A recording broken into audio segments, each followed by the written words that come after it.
Raphael Weinroth-Browne. Thank you so much for being on my podcast. You can see I've got my shades on, and that's because your star power is blinding. Well, I forgot to bring a dimmer to the interview, unfortunately. So I guess you may need to keep the shades on, but thanks for bringing them. It's important to protect your eyes. But seriously, this podcast is about health, healing, wealth, inspiration. And I think you fit right into the mix because not only do you have a compelling and inspirational story, but music is a universal healer. And by the way, your music is very healing to me. Oh, I'm happy to hear that. Thank you. I definitely think that I've had a number of opportunities as a musician to share my work in places that felt very meaningful, where people maybe were dying of terminal cancer or suffering from some other ailment, or performing for a political or social cause. And those places have definitely given me a heightened sense of deep meaning and a feeling of being able to transmit something emotional that creates a sense of catharsis for various people who are attending the event. And it's a very deep form of communication. And so those experiences have sort of brought me back to the core of why I do this, and um, have sort of given a more palpable and intense meaning to my specific pieces that I play and my body of work. And I think as a sort of feedback loop, it's inspired me to try to get to the core of what that is more, even in the writing process. So, I want to create uh, music that evokes this feeling of emotional connection and uh, sort of being able to recall one's life and come to terms with one's own sort of feeling of being human, I guess. And so, yeah, I'm always trying to get down to the core of it with my music. So Wow. Wow, that explains a lot more than I really even knew about. So that's great. Okay, cool. now I've got to confess that the first time I heard your music, I was like, who is that guy? That guy is going places. And I'm not saying that I'm prophetic, but I actually think I was kind of right because it looks like I was right because you're doing extremely well. So congratulations on everything that's happening to you. Thank you. That's super kind of you. I mean, I'm glad that there's momentum. I guess I uh, just never stopped. And I think that being a musician or being an artist in general is not unlike, maybe being an entrepreneur or someone who has an idea and they're trying to develop that and they're trying to share that, or they're trying to provide a service, or they're trying to build anything of their own. Really, the secret to, I guess, succeeding or in whatever capacity you define that, or growing, or yeah, going places again, which can mean many different things, is just staying in the game. It's just continuing to do the thing and to not get discouraged, even though there are moments that are very difficult and there's a lot of adversity and there's obstacles and roadblocks and inconveniences and whatnot. But if you can push through that and just keep going and keep doing the thing, because you can't not do it, then I think you're going to be okay. And I think there will be growth, there will be evolution, and there will be new exciting opportunities and experiences. Hmm. And I've seen you perform many times, but I've never actually had the opportunity to ask you the things that I'm most curious about. Mm, So this is my moment. And awesome. and I know that your new album just dropped in October, early Mm-hmm. October. So here's where the opportunity meets the moment. And so I'm really grateful you're here. But if you wouldn't mind, let me just dive right in with my questions. For sure. Yeah. Okay.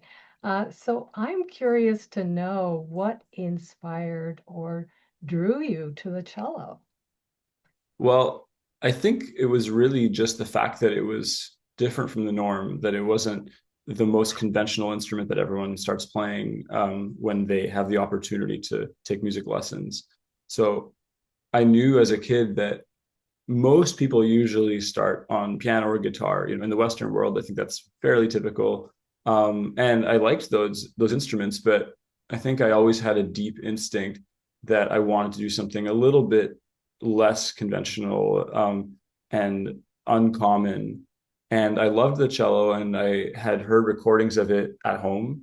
Um, Particularly, I think it was the second recording of Yo-Yo Ma of the Bach suites that I had heard quite a bit, and I really liked that recording. And actually, I think also what was interesting about that album is that he went beyond just recording the repertoire. He also created kind of like a concept around it and talked about the nature of the work and collaborated with other artists and did like these films where he went into other spaces and tried to sort of extemporize on what the music meant. And he worked with like a dance company, and he did like this music garden thing, and he was in this sort of like kind of artificially generated space that evoked one of the suites. And there's like a short film, and there's like a kabuki dance one as well. So I remember that I really thought this was very interesting. But yeah,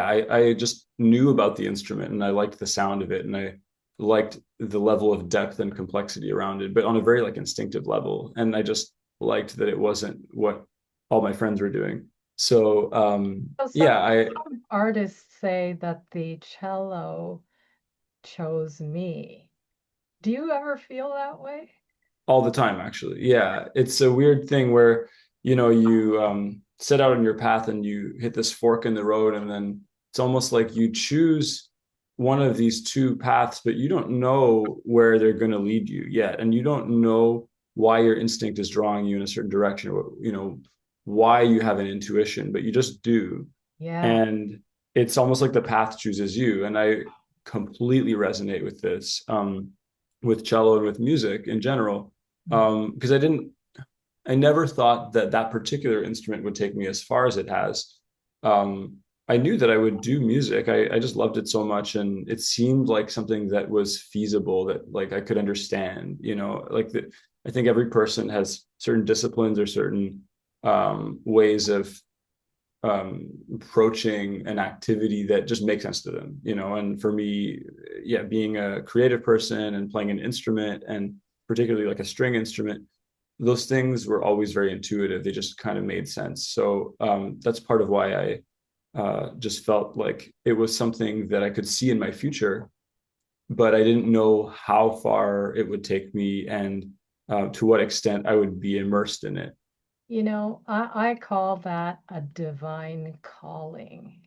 Mm, When the instrument chooses you, mm. uh, that's a divine calling, but that's my take on it. Uh, Yeah, I believe in that stuff too. I think that there's something that we can't always explain about it that's sort of intangible. Okay, so you trained as a classical cellist, and then, but what made you step beyond the traditional classical path and explore all these other genres and the emotionally charged music that you play?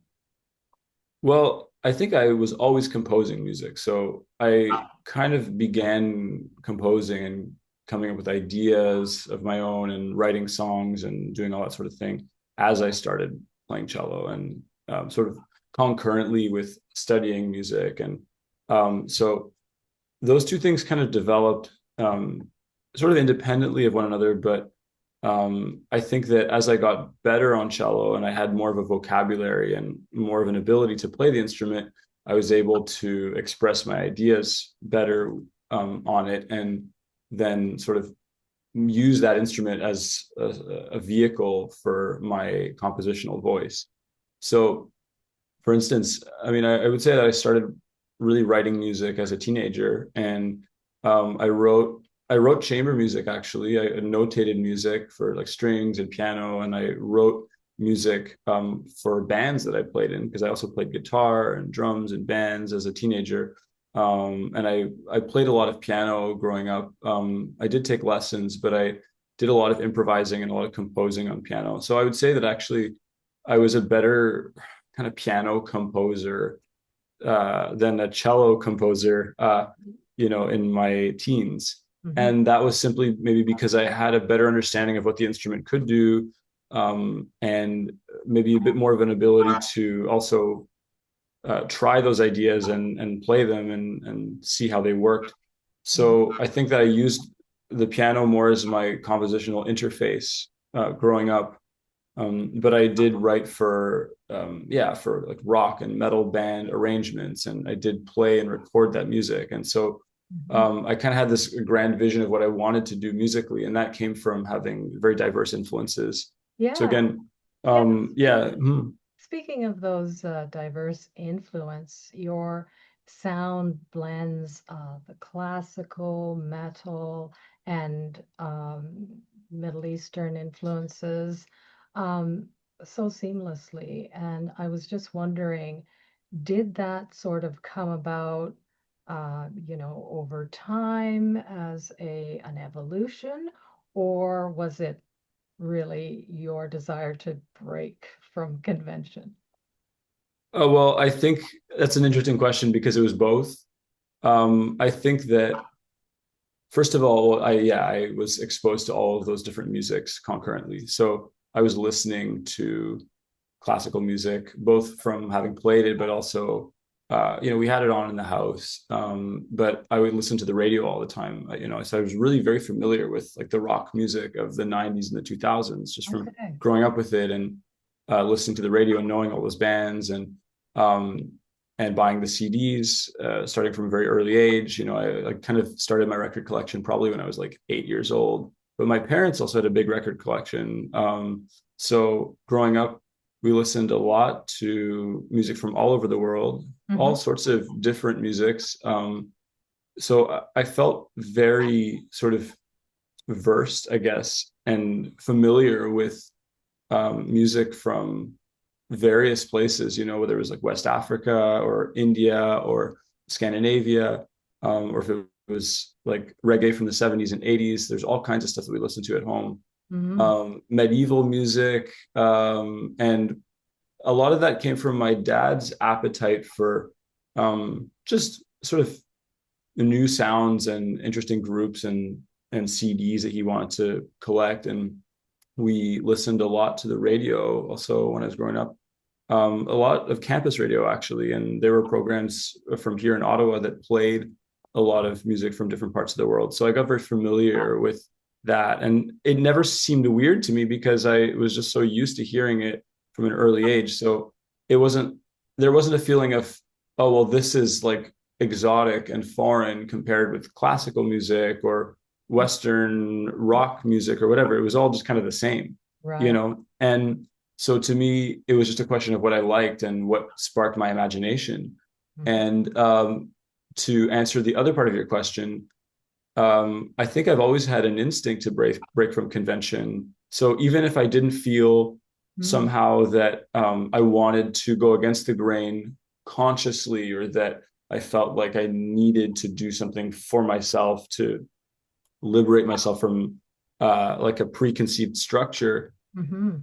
that's just how my mind works. And I realize that now, like it was a thing that I never really thought about before, but it was always an instinct to do something really different and to come up with an idea that no one else had, or have a perspective that felt completely unique, so that I could occupy a kind of a wide space where there's a lot of room for exploration. Mhm. And so fast forward to the present day, or even the last 10 years, I would say, and um, what I realized is just that from having spent so much time with cello specifically as a vehicle for making music and expressing creative ideas, there was a lot of potential there for me to try to innovate and try to come up with a new sound and do things that I hadn't heard before, that I thought were interesting.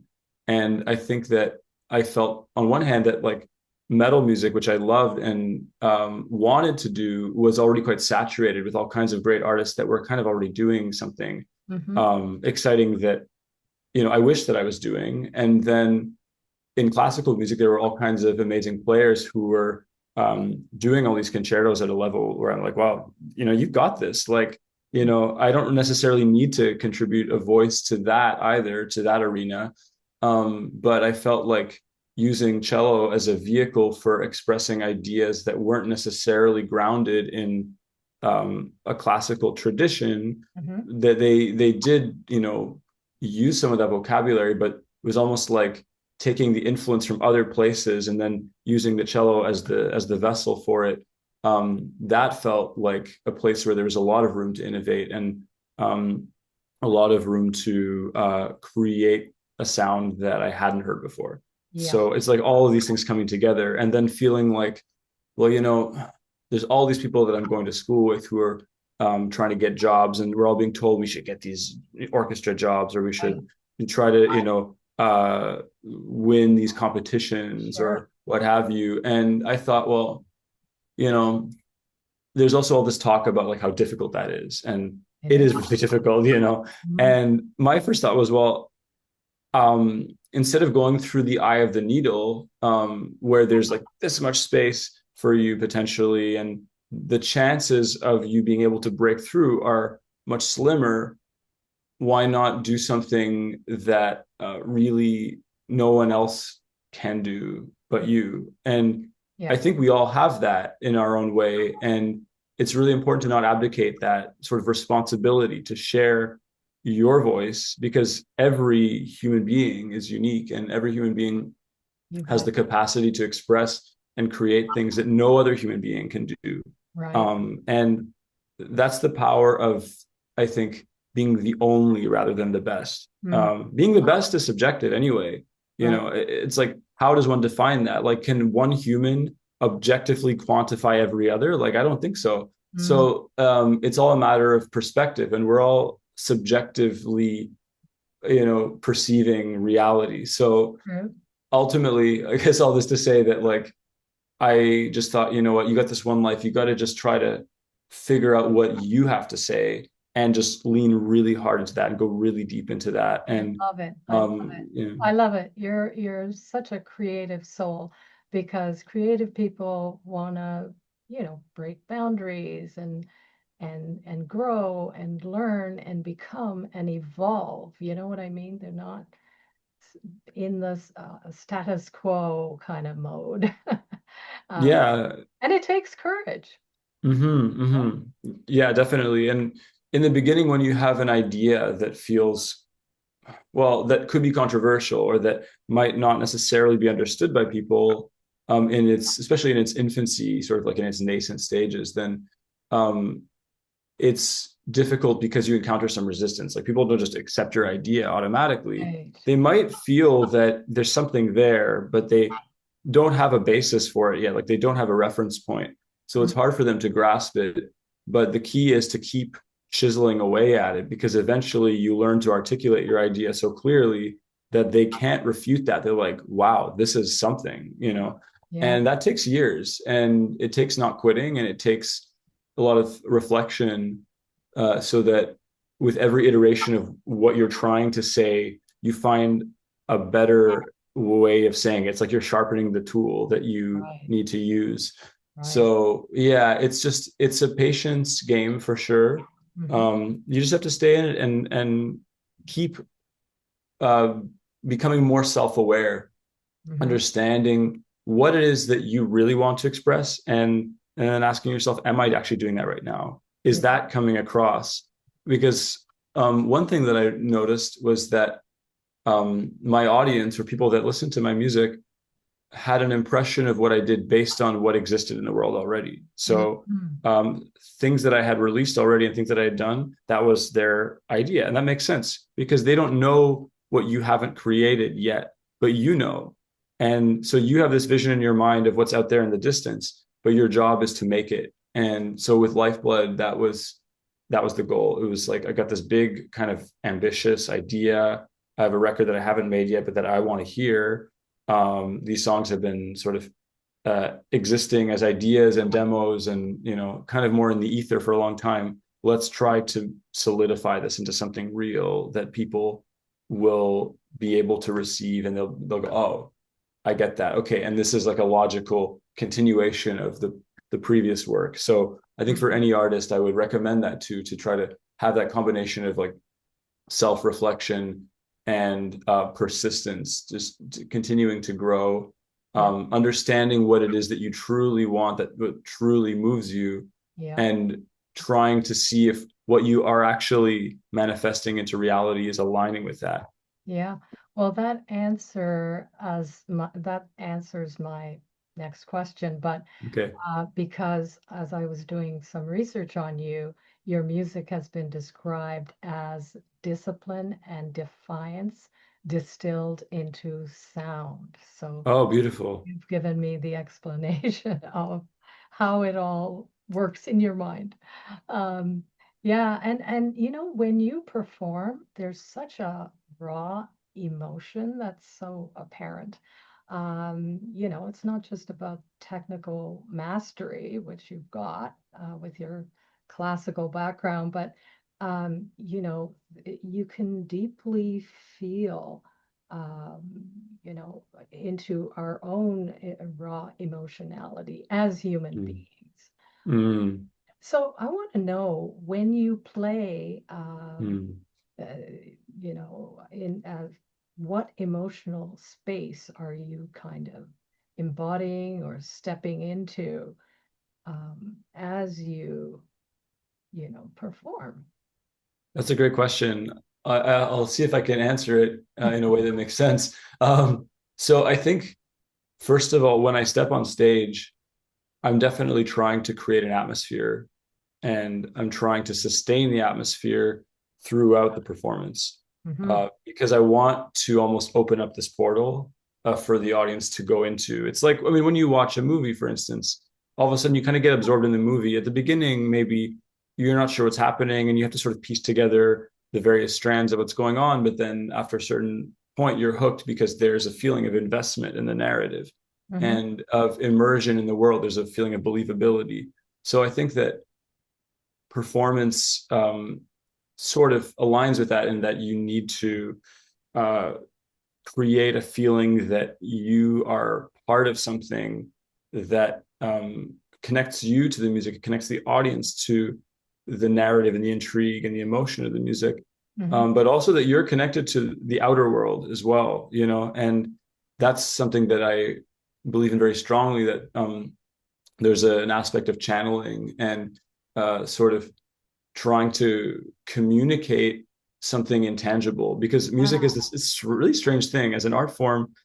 It's like nothing essentially, right? There's Hmm. music isn't a physical medium in the sense of something that you can actually touch. Hmm. It's just vibration, and it's the way we perceive vibration.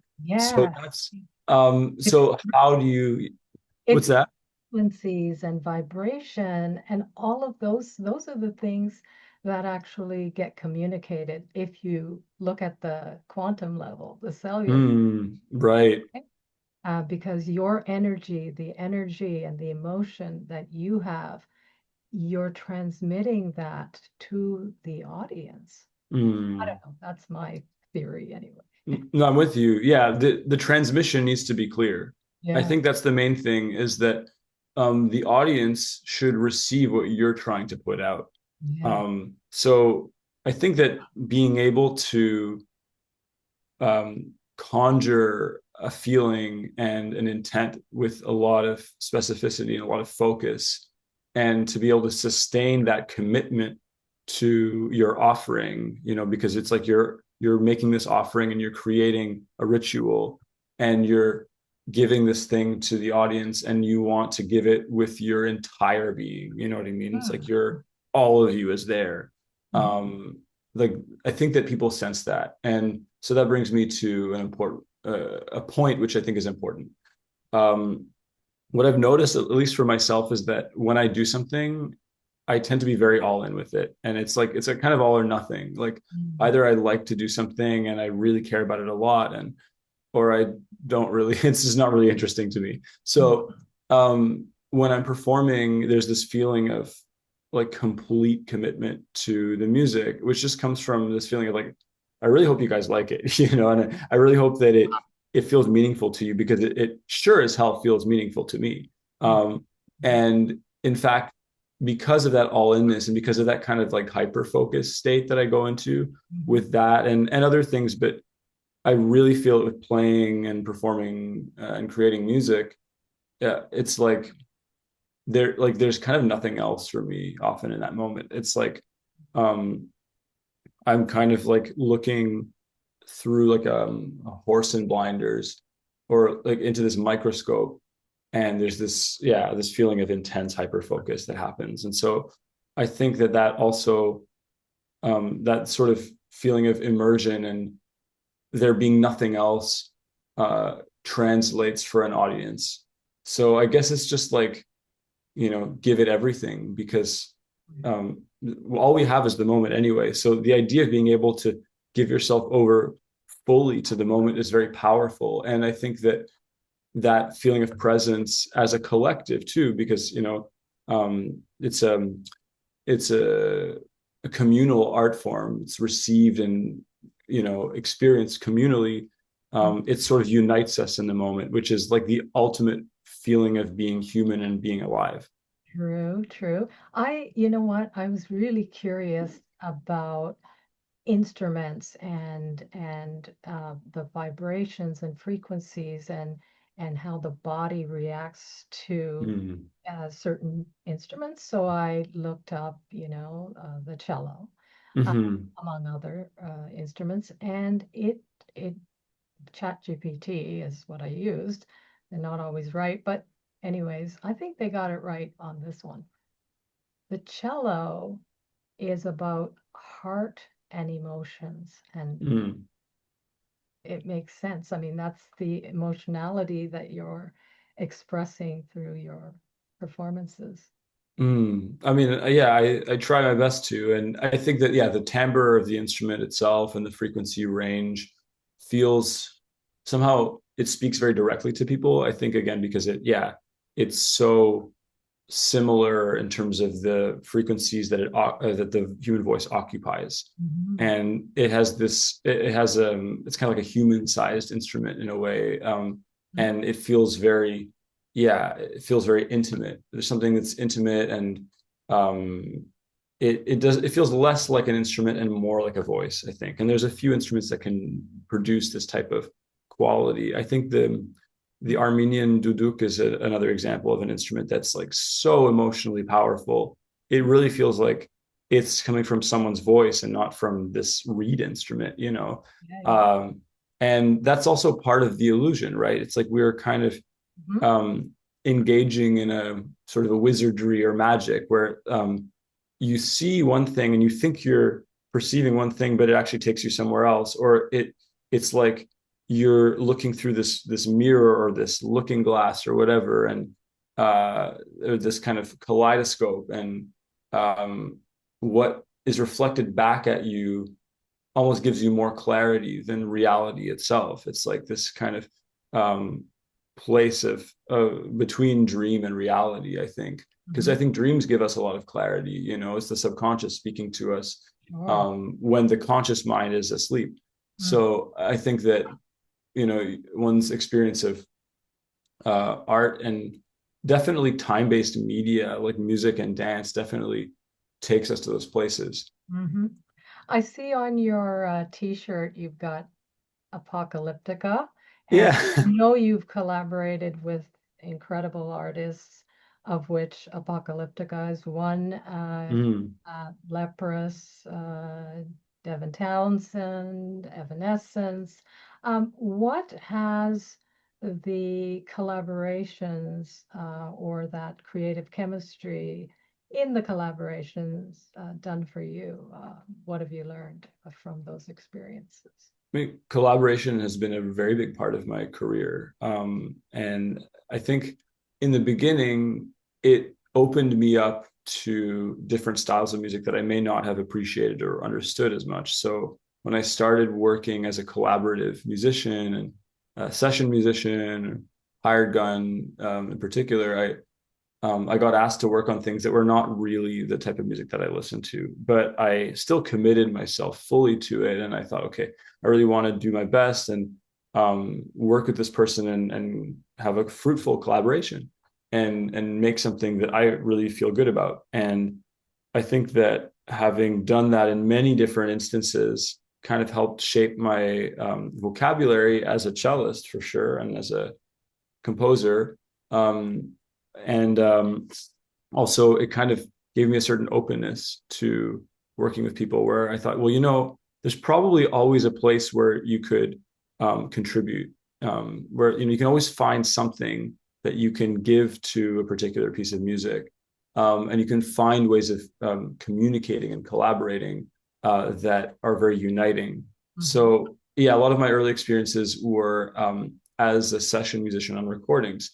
Um, and I think that they gave me a level of attention to detail and to arrangements that was much greater than what I had before because I was forced to have to contribute a very specific thing to a very specific piece of music. It's like, okay, well, maybe this needs long sustained pads and chords, or maybe it needs to sound um, sort of tense like a horror movie soundtrack and use all these weird techniques.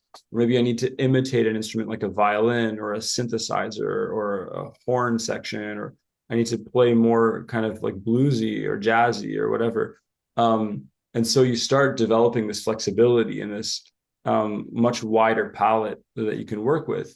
And I think also working in the context of um, South Indian music and Persian music and all kinds of different and West African music, a lot of different musical settings that require different things of me because there isn't necessarily a cello built into the tradition or the repertoire or the existing piece, but like I got to find a way to fit myself into this conversation. Mm-hmm. And so that gave me a lot to work with when I began working more as a solo artist.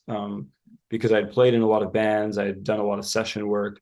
And so when I sort of finally sat down to release music as a solo artist, I had a much more developed kind of musical signature and lots of bits and pieces of things that I had done before where I could go, oh, yeah, maybe let's throw in a bit of this. It was almost like when I was writing my own pieces, I had a much better ability to arrange them and to do the window dressing and the sprinkling of the whatever garnish and toppings that go on it, rather than just writing the meat and potatoes. It's like I kind of was more well-rounded as a creative musician and as a player. And a lot of interesting techniques and approaches came from that. And coming back to the bands that you were referring to, playing live with artists is really, it's a lot of fun, especially when it's your first time ever stepping on stage with them and they invite you to join them and you're not really sure what's going to happen, but you just go for it. There's this feeling of camaraderie and sort of team playing, I guess, teamwork Yeah. that comes into play immediately because it's like as a group, it's your responsibility to work together. It's like if you're an athlete and you play on a sports team, but it's like your first time ever playing on that team and you know the position that you play, but you're playing it with other players. Right. And so you have to kind of quickly feel out how they work and understand their strategy and try to be part of their team. So it seems like you were always part of it. And so in instances where I've kind of stepped on stage and done that with, Apocalyptica and recently with the band Vola and also with band like Monuments, where these are kind of like very spur of the moment collaborations. Mm-hmm. I felt that it was important to just sort of like really try to make them look and sound better rather than like, okay, this guy clearly doesn't really know the ropes.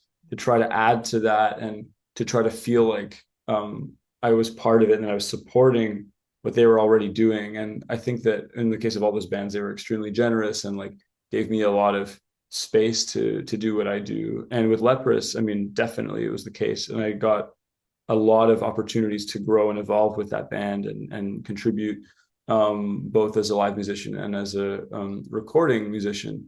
And I feel like over the course of 7 years of playing with them, that I became more and more sort of confident and found a place in the sound that made sense. And I think it was a very open-minded and risk-taking move of them to integrate like a live cellist in their music for a long-term period, which very few bands in that style do.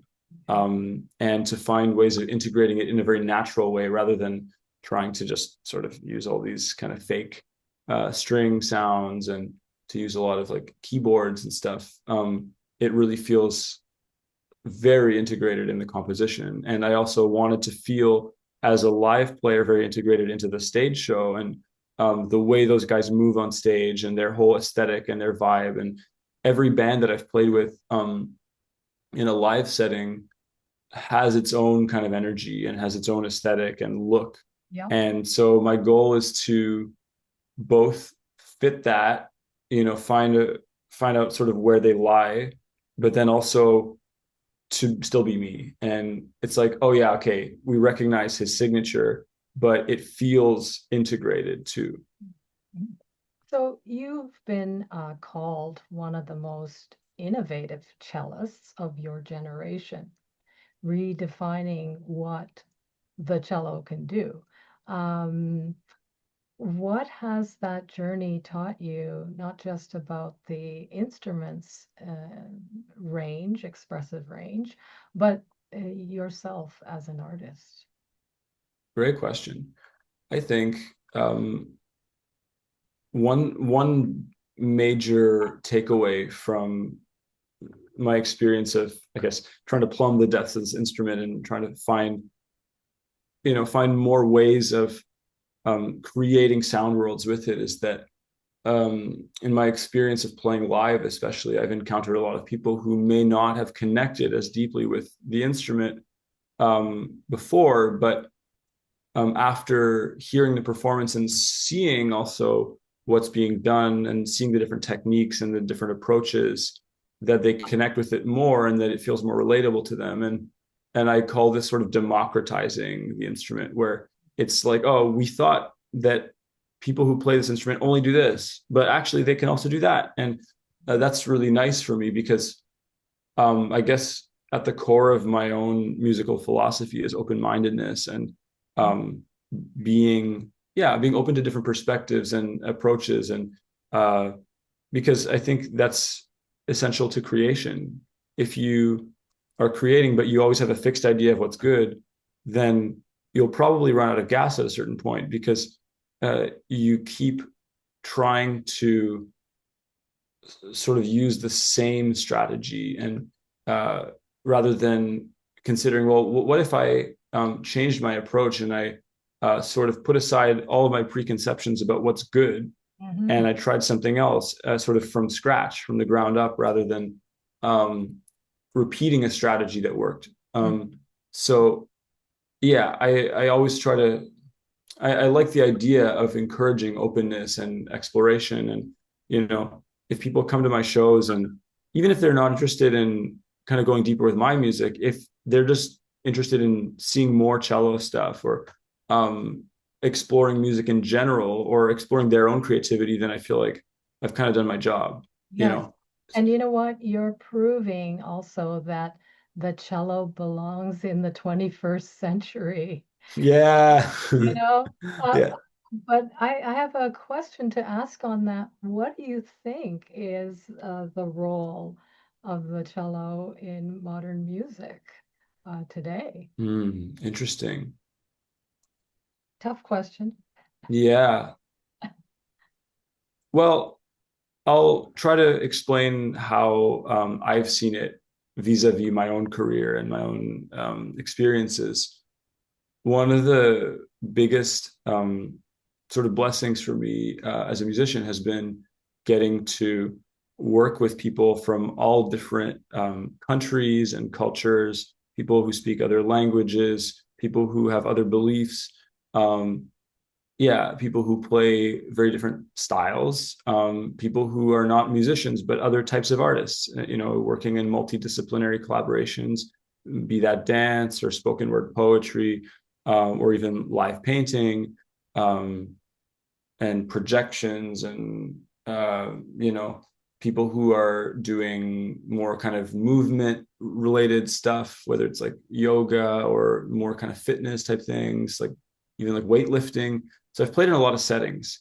And I think the power of being a communicator through music is important to me, because the cello is what got me into those spaces. It got me into those rooms. It wasn't my ability to talk to people.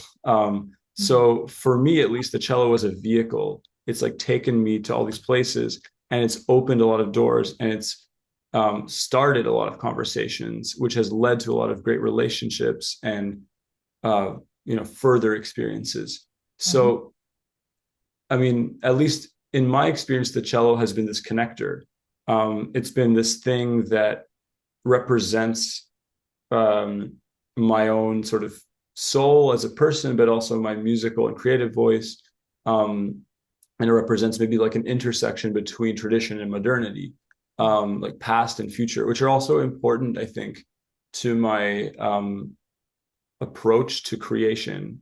What I really love is making timeless sounding music where you think, oh, this could be really ancient, but also maybe this is from the future. Like, you can't really place the decade, the era that it's from specifically, but it seems to sort of straddle all of them. And for me, that's important because I listen to music from all different time periods, and I like this idea of it almost existing outside of time, and that it's almost like anachronous or whatever.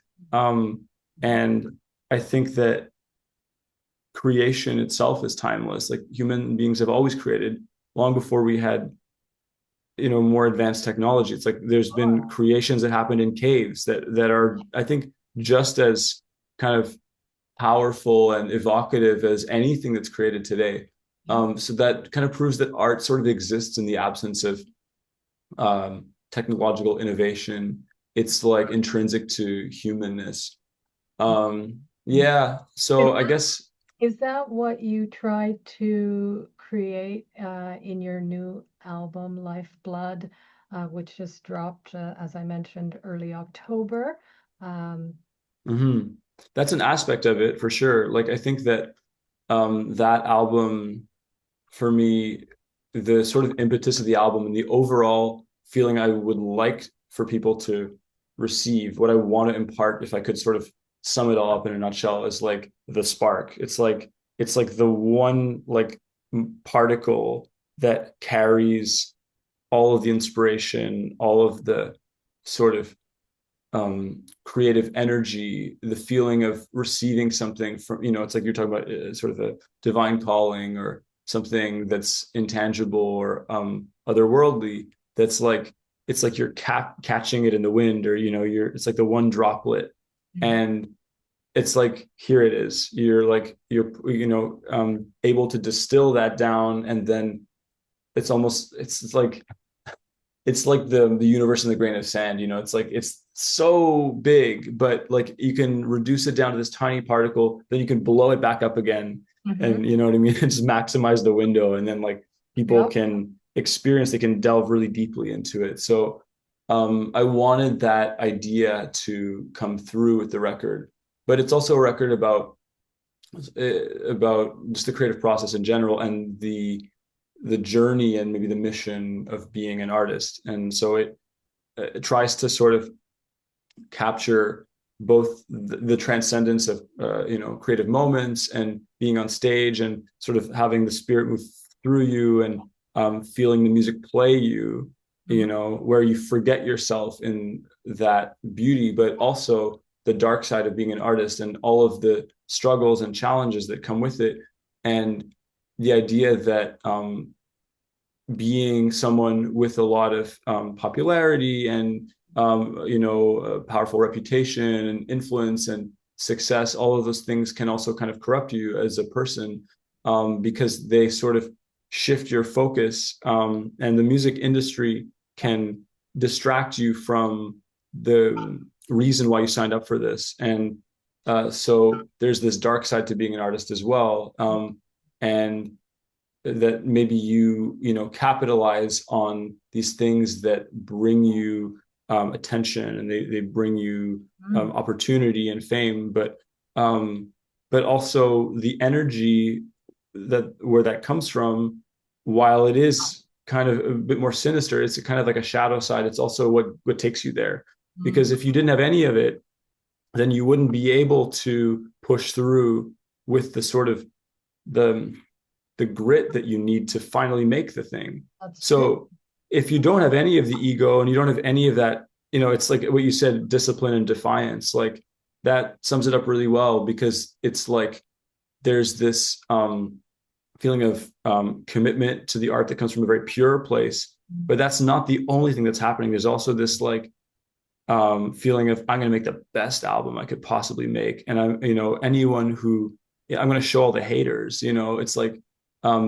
so there's that side too. But And yeah, um, we have to integrate both the dark side with the light, exactly, right? exactly. And that's what I was trying to express, is that it's about acknowledging the shadow side and not trying to, put it away in a closet Right. and hide it from people. It's like, no, this part is important too. And those are the roots of the tree, right? If you look at the album cover, there's this beautiful tree, and there's this heart at its roots, but the roots are snakes.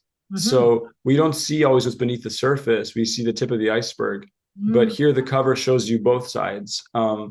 And there are tracks that explore that darkness more in the first half of the album, and then it kind of moves into this purity or feeling of catharsis at the end. So Well, there's a we're feeling gonna also of journey.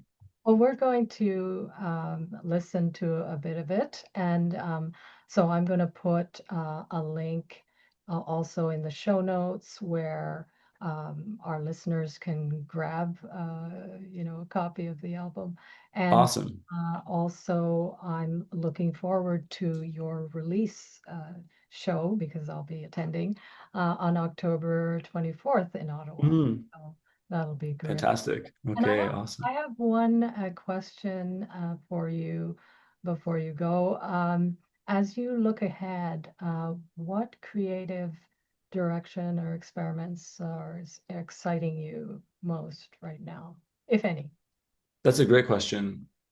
Well, um, now that I have this sort of momentum with the solo project, I've released this record. I'm actually going to release quite a bit more music, more albums, and more recordings in the fairly near future. Yay. So next year, already in 2026, I'm going to be releasing another album, and I have a lot of music that I've been playing for a while that I haven't yet recorded. So I'm going to be trying to just release more regularly, just to sort of get it out there in the world and to create space for new ideas and new compositions. Because it's almost like you have to, do a bit of spring cleaning every now and then. It's like if you don't get that stuff out there, it's like you still have the clutter from before. So I'm just Right. trying to realize all these ideas so they become something real, and then I can kind of move on with my life and make new things. So in addition to being a solo artist, I'm working a lot in the context of contemporary dance, and I'm doing a number of collaborations um, where I'm playing, and so I've been doing some touring with a company from the UK called James Wilton Dance, and I wrote a whole album's worth of music that I've been touring with them, and I'm going to be doing more of that this year and next year. And then I'm also performing with Ottawa Dance Directive on a piece that features my album Worlds Within. I'm doing a lot of collaborations also with my partner, Sarah Hopkin, who dances with the company. And we're creating some new works together, both as a duo and also with other dancers. So I'm doing a lot in that arena, which is really cool and very Mhm. exciting for me, because it also sparks a lot of ideas, and it's great to work with awesome artists. Great. And yeah, there will be a lot of touring next year, more travels, Mhm. and yeah, more musical collaborations. I think there'll just be some cool surprises. But yeah, we'll just have to wait and see for what 2026 brings. Yeah, yeah. Well, Raphael, I think you're truly a transformative artist, inspiring the new generation of cellists. So thank you so much for your time and energy with us today. And um, I just want to say congratulations on everything that's happening for you. Everyone, check out the show notes to get all the links you need. And we're going to hear a bit of the soundscape from Lifeblood. I'd like you to comment on any part of this interview, share these soundscapes with anyone who could use a little musical healing, because, I mean, boy, do we ever need it now. Don't you think? Absolutely, 100%. Yeah, it feels more relevant than ever, and it feels in a way like a romantic idea to make records and make art, but really, it's like so important. Actually, it's really, I think, a good use of energy. It's like we're putting good energy out into the world, and I think that makes it a better world and makes our lives more worthwhile. So, yeah, we all have to keep doing that. Couldn't have said it better. Thank you so much, Raphael. My pleasure.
Thanks everyone for watching, and don't forget to smash that like button and subscribe.